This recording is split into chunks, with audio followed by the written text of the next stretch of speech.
সাংঘবের গল্পপাঠ চ্যানেলে আজকে আপনাদের জন্য রয়েছে লেখিকা লরা ইনগালস ওয়াইল্ডারের লেখা লিটল হাউস সিরিজের তৃতীয় গল্প লিটল হাউস অন দ্য প্রেয়ারি। আজকে রয়েছে দ্বিতীয় পর্ব। 7। সকালে উঠে দেখা গেল চলে গিয়েছে নেকড়ের পাল। সেই দিনই খাড়ি থেকে কাঠ কেটে এনে যন্ত্রপাতি নিয়ে বসে গেল বাবা শক্তপোক্ত একটা দরজা বানাতে। লেপ দিয়ে আর চলছে না।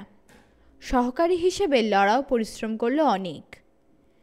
বিকেল নাগাদ তৈরি হয়ে গেল চমৎকার একখানা ওক কাঠের দরজা। পরদিন শিকারে গেল বাবা মাংস শেষ হয়ে গিয়েছে বলে।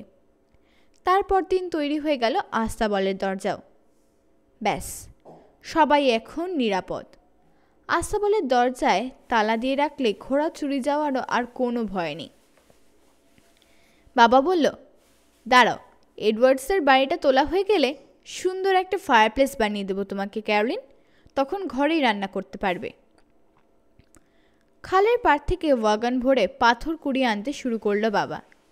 একদিন মেরি আর লড়াকেও নিয়ে গিয়েছিল, কিন্তু খাড়ের নিচে গুমট গরম আর মশার প্রকোপ দেখে পরে আর ওদের যাওয়া হয়নি।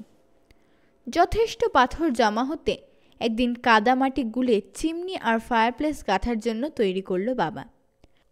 ঘরের যেদিকে দরজা তার ঠিক উল্টো দিকে দেওয়াল ঘেঁষে ঘরের বাইরে কাদা দিয়ে পাথর গেঁথে ফায়ারপ্লেস আর চিমনি বানিয়ে ফেললো বাবা। তারপর ভিতর দিকে নিচের কয়েকটা গাছের গুঁড়ি কয়েক ফুট কেটে দিতেই দেখা গেল চারকোনা ফায়ারপ্লেস। মাঝখানে দাঁড়ালে চিমনির ফাঁক দিয়ে আকাশ দেখা যায়। গাছের কাটা অংশের দুদিকে দুটো তক্তা পেরেক ঠুকে বসিয়ে তার উপর আরেকটা তক্তা সমান্তরাল করে বসিয়ে দিল বাবা। ব্যাস, সুন্দর তাক হয়ে গেল। সেই তাকের উপর মাথার চীনা পুতুলটা বসিয়ে দিতেই মনে হলো যেন হেসে উঠল ঘরটা। এখন থেকে ঘরেই রান্না করতে পারবে মা। বাইরের রোদ আর হাওয়ায় গলদঘর্ম হতে হবে না। নতুন ফায়ারপ্লেসে মুরগি রোস্ট করল মা। সেদিন থেকে সবাই ঘরের ভিতর খাওয়া শুরু করলো। বাবাও ঝটপট মোটা গাছের গুঁড়ি বসে কয়েকটা চেয়ার বানিয়ে ফেলল। দুটো ওক কাঠের তক্তা জুড়ে তৈরি করে ফেলল টেবিল। কুঠার দিয়ে যতটা সম্ভব মসৃণ করেছে বাবা তক্তাগুলো। তবু যেটুকু এবড়ো খেবড়ো থাকলো সেটা ঢাকা পড়ে গেল মা ওটার উপর একটা পরিষ্কার টেবিল ক্লথ বিছিয়ে দিতেই। এবার বাকি থাকলো ঘরের ছাদ। তারপর মেঝেটা হয়ে গেলেই সত্যিকার একটা সুন্দর বাড়ি বলা যাবে এটাকে। আবার খাড়ি থেকে কাঠ কেটে আনতে শুরু করলো বাবা। একদিন শিকার করে তো দুদিন কাঠ কাটে। সেই কাঠ চিরে তৈরি হলো তক্তা। তারপর একদিন মিস্টার এডওয়ার্ডসের কাছ থেকে কিছু পেরেক ধার করে নিয়ে শুরু করলো ছাদের কাজ। মাপজোক আগেই সেরে রেখেছিল বাবা, তাই পেরেক মেরে তক্তা বসাতে বেশি সময় লাগলো না। একটা তক্তার উপর আরেকটা তক্তা সামান্য চড়িয়ে দিয়েছে বাবা, যাতে প্রবল বৃষ্টিতেও এক ফোঁটা জল ভিতরে না ঢোকে। উচ্ছ্বসিত প্রশংসা করল মা ছাদের। বাবা হেসে বলল, দাঁড়াও, মেঝেটা তৈরি হয়ে গেলেই তোমার জন্য চমৎকার একটা খাট বানিয়ে দেব। সত্যি একদিন তৈরি হয়ে গেল মেঝেও। বন্ধ হয়ে গেল দেওয়ালের ফাঁক ফোকর। জানলায় লেগে গেল পাল্লা। বৃষ্টি বা ঠান্ডা ঢোকার সব রাস্তা বন্ধ। সেদিন অনেক রাত পর্যন্ত মনের আনন্দে বেহালা বাজালো বাবা। গান গেয়ে শোনালো মাকে, লড়াকে, মেরিকে। বাইরে জল জল করছে আকাশ ভরা তারা। প্রেয়ারির লম্বা ঘাসে ঢেউ তুলে বয়ে যাচ্ছে জোর হাওয়া। খাড়ের ওদিক থেকে ভেসে আসছে নাইটিঙ্গেলের মিষ্টি ডাক। একদিন সত্যি দুজন ইন্ডিয়ানকে দেখতে পেল লড়া। সকালে বন্দুক নিয়ে শিকারে গিয়েছে বাবা। অনেক কাকুতি মিনতি করে আর লাভঝাপ দিয়েও জ্যাক বাবাকে রাজি করাতে পারেনি। বাবা বলেছে, না যাক, বাড়ি পাহারা দিতে হবে তোমার। একটা চেন দিয়ে ওকে আস্তাবলের সঙ্গে বেঁধে রেখে মেয়েদের বলেছে, ওকে ছেড়ে দিও না যেন। অভিমানে শুয়ে পড়ল জ্যাক। চোখ ফিরিয়ে নিলে অন্যদিকে। বাবার চলে যাওয়া দেখবে না। থেকে থেকেই কুইকুই আওয়াজ করছে সে গলা দিয়ে।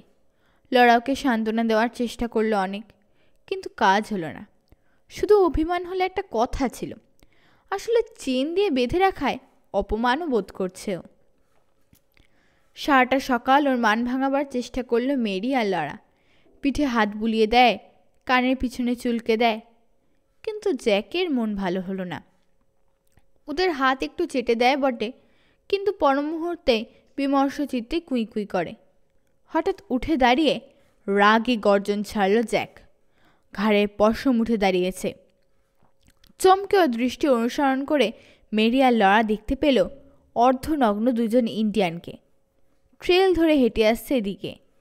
মাথার পিছনে টিকির মতো লম্বা চুল, তাতে গোজা রয়েছে পাখির পালক। চোখ জোড়া কালো চকচকে। অনেক কাছে চলে এলো ওরা, তারপর বাড়ির ওপাশে আড়াল হয়ে গেল। যেখানে আবার দেখা যাবে ওদের, সেদিকটায় চোখ রেখে বসে থাকলো লরা আর মেরি। কিন্তু বেশ অনেকক্ষণ চেয়ে থেকেও আর দেখা গেল না কাউকে। হাত পা ঠান্ডা হয়ে গেল লরার যখন বুঝলো কেন ওদের আর দেখা যাচ্ছে না। ওরা ঢুকে পড়েছে বাড়িতে। মা আর ক্যারি রয়েছে ওখানে। তাকিয়ে দেখলো থর থর করে কাঁপছে মেরি। চেন ছিঁড়ে ফেলবার চেষ্টা করছে দিকে জ্যাক। দাঁত বেরিয়ে পড়েছে রাগে। বাড়ির দিক থেকে কোনো শব্দ হলো না। মা আর ক্যারির কি হলো?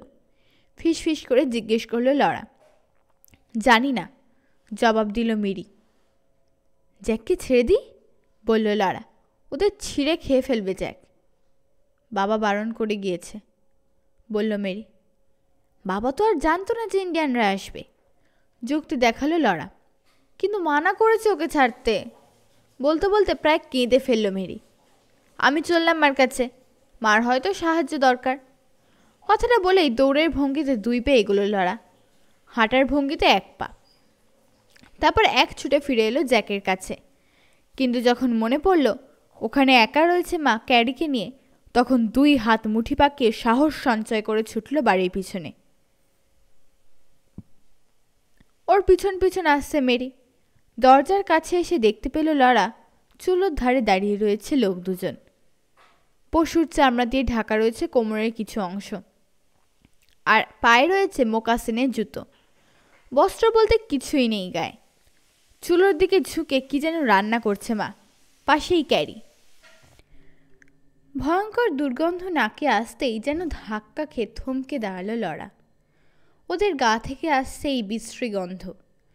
দুজনেরই কোমরের দুপাশে গোজা রয়েছে একটা ছোড়া আর ছোট্ট একটা কুঠার। গর্বের ভঙ্গিতে বুকের উপর ভাঁজ করে রেখেছে ওরা 2 হাত।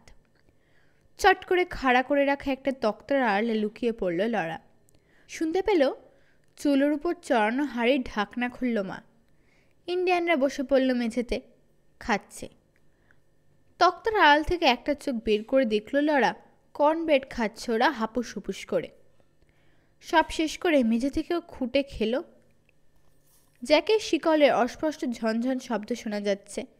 এখনও চেষ্টা করে চলেছে ও নিজেকে বাঁধন মুক্ত করার। খাওয়া শেষ করে উঠে দাঁড়ালো ওরা দুজন। একজন কর্কশ কণ্ঠে কি যেন বলল। বড় বড় চোখ করে চেয়ে রইল মা, কিছু বলল না। এবার ঘুরে দাঁড়িয়ে দরজা দিয়ে বেরিয়ে চলে গেল ওরা। লম্বা করে শ্বাস ছাড়ল মা। 2 হাতে জড়িয়ে ধরে আছে লরা আর মেরিকে। জানলা দিয়ে দেখা যাচ্ছে ট্রেল ধরে পশ্চিম দিকে চলে যাচ্ছে ইন্ডিয়ানরা। লরা টের পেল সর্বাঙ্গ কাঁপছে মায়ের। ধপ করে বসে পড়ল বিছানায়। শরীর খারাপ লাগছে মা? জিজ্ঞেস করল মেরি। না, মাথা নাড়ল মা। ওরা চলে গিয়েছে বলে বাঁচলাম। বড় বিশ্রী গন্ধ ওদের গায়ে, বলল লরা। স্কানকের চামড়া পড়েছিল বলে ওরকম গন্ধ, মা বলল। ছি, ভালো করে শুকায়ওনি চামড়াগুলো এখনো। উঠে পড়ল মা। ডিনার তৈরি করতে হবে, একটু পরেই এসে পড়বে বাবা। মেরি, তুমি জ্বালানি কাঠ নিয়ে এসো। আর লরা, তুমি টেবিল পাতো। থালা বাসন ছুরি কাটা সাজিয়ে ফেললো লরা টেবিলে। এমন সময় ফিরে এলো বাবা। 2 বোন ছুটিকে ধরল বাবার হাত।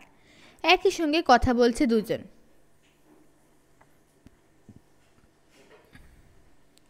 আরে আরে, ব্যাপার কি? ওদের চুল এলোমেলো করে দিল বাবা। হ্যাঁ, ইন্ডিয়ান? তাহলে সত্যি ইন্ডিয়ান দেখতে পেলে লরা? আমিও দেখেছি। এই তো কিছুটা পশ্চিমেই ওদের ক্যাম্প আছে একটা। এখানে এসেছিল নাকি ক্যারোলিন? হ্যাঁ চার্লস, দুজন, বলল মা। তোমার তামাক সব নিয়ে গিয়েছে। এক গাদা কর্নব্রেড খেয়েছে। আঙুল দিয়ে কর্নমিল দেখিয়ে আমাকে ইশারা করলো রান্না করার জন্যে। ওদের না খাইয়ে উপায় ছিল না। যা ভয় পেয়েছিলাম। ঠিকই করেছো তুমি ক্যারোলিন, বলল বাবা। ইন্ডিয়ানদের শত্রু না বানানোই ভালো। উফ, কি গন্ধ রে বাবা। স্কানকের চামড়া পরে এসেছিল, বলল মা। পোশাক বলতে ওই কোমরে জড়ানো চামড়াটুকুই। ভয়ানক বোঁটকা। আরও ঘন ছিল নিশ্চয় তখন। ওরে বাপ, আমাদের অর্ধেক কর্নমিল ধসিয়ে দিয়ে গিয়েছে ব্যাটারা। তুমি কিচ্ছু ভেবো না ক্যারোলিন, আমাদের এখনো যা আছে যথেষ্ট। তাছাড়া এই দেশময় দৌড়ে বেড়াচ্ছে অঢেল তাজা মাংস। আমাদের ভয় কি? আর তোমার তামাক? আরে দূর, কদিন তামাক না ফুকলে কি হয়? ইন্ডিপেন্ডেন্স শহরে তো যাচ্ছি কিছুদিনের মধ্যে। ওখান থেকে কিনে আনা যাবে 1 বস্তা। হাসল বাবা। এদের সঙ্গে সদ্ভাব রেখে চলাই বুদ্ধিমানের কাজ। নইলে এক রাতে হয়তো ঘুম থেকে উঠে জেগে দেখব একদল পিসা। থেমে গেল বাবা। কি বলতে যাচ্ছিল বারবার জিজ্ঞেস করেও জানতে পারল না লরা আর মিনি। কারণ ওদিক থেকে মাথাটা সামান্য নেড়ে বারণ করেছে মা। চলো তো মেরি লরা, ডাকলো বাবা। দরজার কাছে একটা খরগোশ আর 2টো মুরগি রেখে এসেছি। চলো ওগুলোর চামড়া ছাড়িয়ে ফেলি, রুটি শাখা হতে হতে। জলদি, পেটে জ্বলছে আমার নেকড়ের খিদে। খরগোশের ছাল ছাড়িয়ে বাইরের দেওয়ালে টাঙিয়ে রাখলো বাবা। চমৎকার একটা শীতের টুপি হবে ওটা দিয়ে। লরা ভুলতে পারছে না ইন্ডিয়ানদের। বাবাকে জিজ্ঞেস করলো, জ্যাককে যদি তখন ছেড়ে দিত তাহলে ইন্ডিয়ানদের ছিঁড়ে খেয়ে ফেলতো না? হাতের ছুরিটা নামিয়ে রেখে গম্ভীর হয়ে গেল বাবা। বলল, জ্যাককে লেলিয়ে দেওয়ার কথা সত্যিই তোমাদের মনে এসেছিল? মাথা নিচু করে লরা বলল, হ্যাঁ বাবা। আমি বারণ করে যাওয়ার পরেও? ভয়ানক কঠোর হয়ে গেল বাবার কণ্ঠস্বর। ভয় শুকিয়ে গিয়েছে লরা, কথা বলতে পারল না। মেরি বলল, হ্যাঁ বাবা। খানিকক্ষণ চুপ করে থাকলো বাবা, তারপর লম্বা শ্বাস ফেলল। ইন্ডিয়ানরা চলে যাওয়ার পর ঠিক মা যেমন ফেলেছিল। এখন থেকে, তীক্ষ্ণ স্বরে বলল বাবা, মনে রাখবে, এখন থেকে যা বলবো তাই করবে তোমরা। ভুলেও কোনোদিন আমার কথার অবাধ্য হবে না, বুঝতে পেরেছ? হ্যাঁ বাবা, অস্ফুট স্বরে বলল দুজন। জানো তোমরা জ্যাককে লেলিয়ে দিলে কি ঘটত? না বাবা। ও গিয়ে ঠিকই কামড়ে দিত ওদের। ভয়ানক বিপদে পড়ে যেতাম সবাই আমরা, বুঝেছ? হ্যাঁ বাবা, বলল বটে, কিন্তু কিছুই বোঝেনি। লরা জিজ্ঞেস করলো, ওরা কি জ্যাককে মেরে ফেলতো? হ্যাঁ, আর অনেক কিছুই করত। তোমরা দুজন মনে রাখবে, যাই ঘটুক না কেন তোমাদের যা বলা হবে তাই করবে। কথা শুনে চললে তোমাদের কোনো ক্ষতি হবে না। 8 এবার একটা চমৎকার খাট বানিয়ে ফেলল বাবা। একটা কাবার্ড বানিয়ে দেওয়ালে গায়ে ঝুলালো, তালাও লাগালো তাতে, যেন আবার এসে সব কর্নেল নিয়ে যেতে না পারে ইন্ডিয়ানরা। লরা আর মেরের খাট কদিন পরে হবে, তার আগে একটা কুয়ো খুঁড়বে বলে স্থির করল বাবা। ফলে যখন খুশি জল তুলতে পারবে মা, খাল কেটে বয়ে আনতে হবে না রোজ রোজ। বাড়ির এক কোণে বেশ বড় করে গোল একটা দাগ টানল বাবা, তারপর খুঁড়তে শুরু করলো। যতই মাটি খুঁড়ে তুলছে ততই ডুবে যাচ্ছে বাবা। একসময় আর দেখা গেল না তাকে, শুধু খানিক পরপর এক গাদা মাটি উড়ে এসে পড়ছে উপরে। তারপর একসময় কোদালটা উড়ে এলো, পর মুহূর্তে লাফিয়ে কিনারা ধরে উঠে এলো বাবা। একা এর বেশি আর খোঁড়া যাবে না, বলল বাবা, আরেকজন লোক লাগবে। বন্দুকটা নিয়ে প্যাটির পিঠে চড়ে রওনা হয়ে গেল বাবা লোকের খোঁজে। ফিরে এলো একটা মোটা তাজা খরগোশ নিয়ে। মিস্টার স্কটের সঙ্গে চুক্তি হয়েছে, তিনি সাহায্য করবেন, বিনিময়ে তার কুয়ো খোঁড়ার সময় সাহায্য করবে বাবা। লরা, মেরি আর মা কখনোই মিসেস স্কট বা মিস্টার কর্সকে দেখেনি। দূরে একটা উপত্যকার ঢালে চোখের আড়ালে তাদের বাড়ি। লরা মাঝে মধ্যে ধোঁয়া দেখতে পেয়েছে ওখানে। সকালে এসে হাজির হলেন মিস্টার স্কট। মোটাসোটা বেটে মানুষ তিনি, রৌদ্রে পুড়ে চামড়া খসে লাল হয়ে গিয়েছে শরীর, হাসি খুশি। দুজনে মিলে প্রথমে কাঠ দিয়ে তৈরি করলো শক্তপোক্ত একটা চরকি কল। নিচ থেকে মাটি ভরা বালতি মোটা দড়ির সাহায্যে উঠে আসবে উপরে হাতল ঘোরালে। খালি বালতিটা নেমে যাবে নিচে।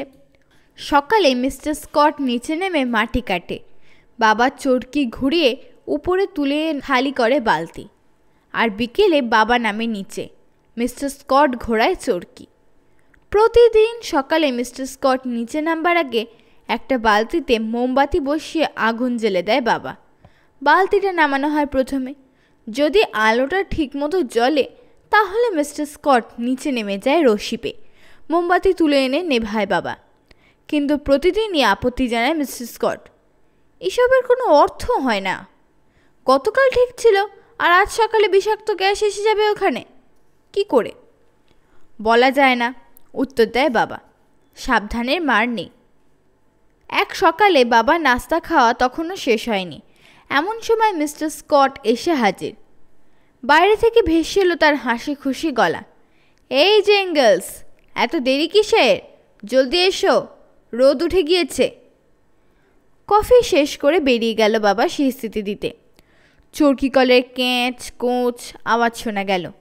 মা বিছানা ঠিক করছে, লরা আর মেরি বাসন ধুচ্ছে। এমন সময় বাবার গলা শোনা গেল, স্কট! আরও জোরে ডাকলো বাবা, স্কট!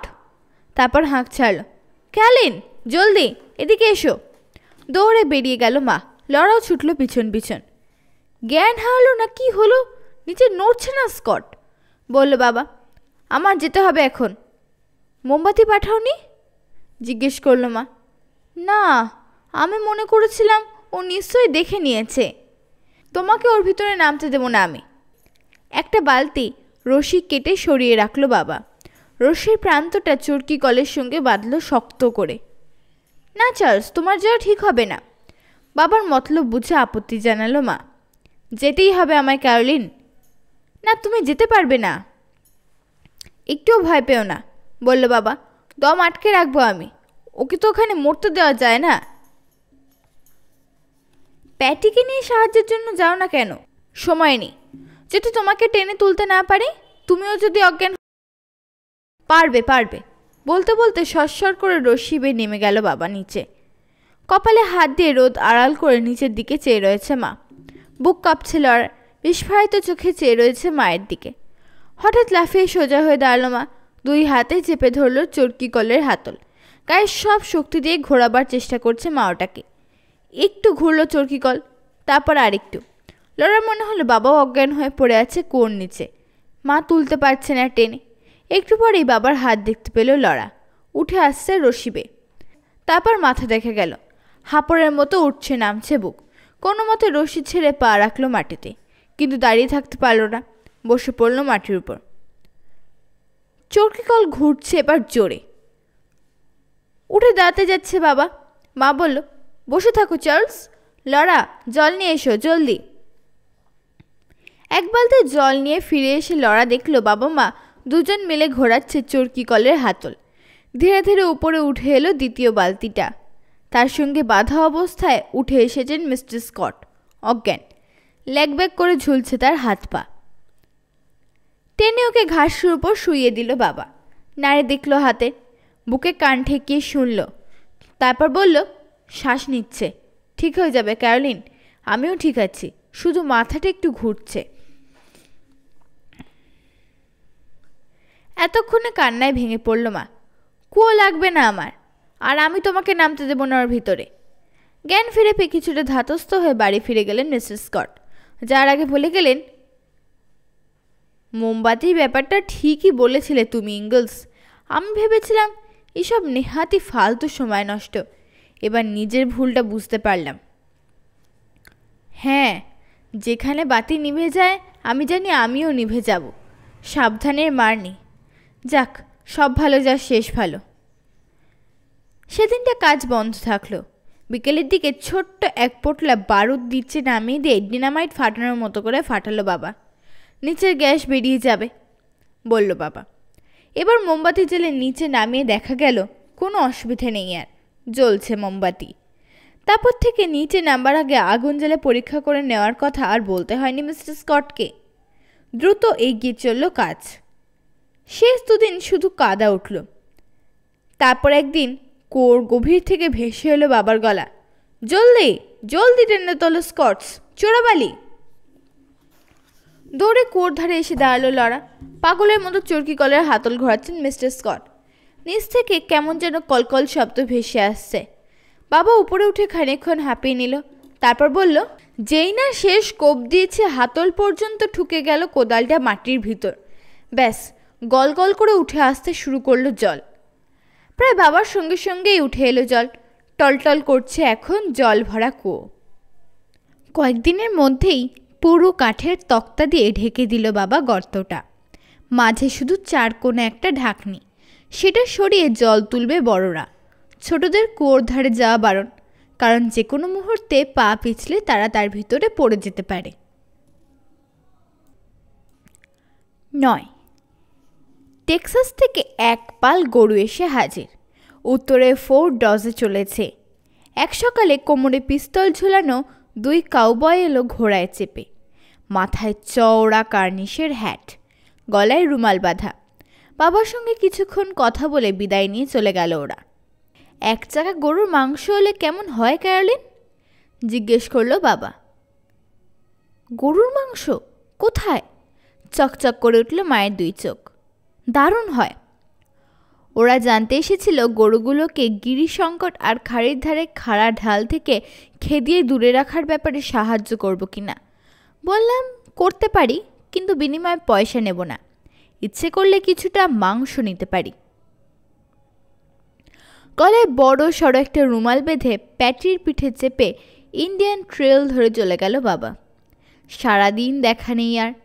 লরা বুঝতে পারল গরুর পাল বেশ কাছে এসে গিয়েছে। আবছাভাবে কানে আসছে হাম্বা ধ্বনি। দুপুরের দিকে ধুলো উঠতে দেখেছে ও দিগন্তে।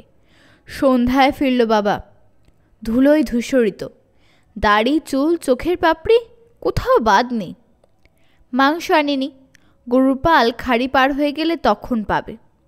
ধীরে ধীরে এগোচ্ছে পালটা ঘাস খেতে খেতে। মোটাসোটা হওয়ার জন্য প্রচুর ঘাস খেতে হয় ওদেরকে, যাতে শহরের মানুষ মজা করে খেতে পারে ওদের। রাত্রে গরুগুলোর হাম্বাধ্বনি বন্ধ হলো না। গান গাইছে কাউবয়রা। নিঃসঙ্গ মানুষের বিলাপের মতো শোনাচ্ছে দূর থেকে, অনেকটা নেকড়ের ডাকের মতো। শুনলে গলাটা কেমন যেন ধরে আসে।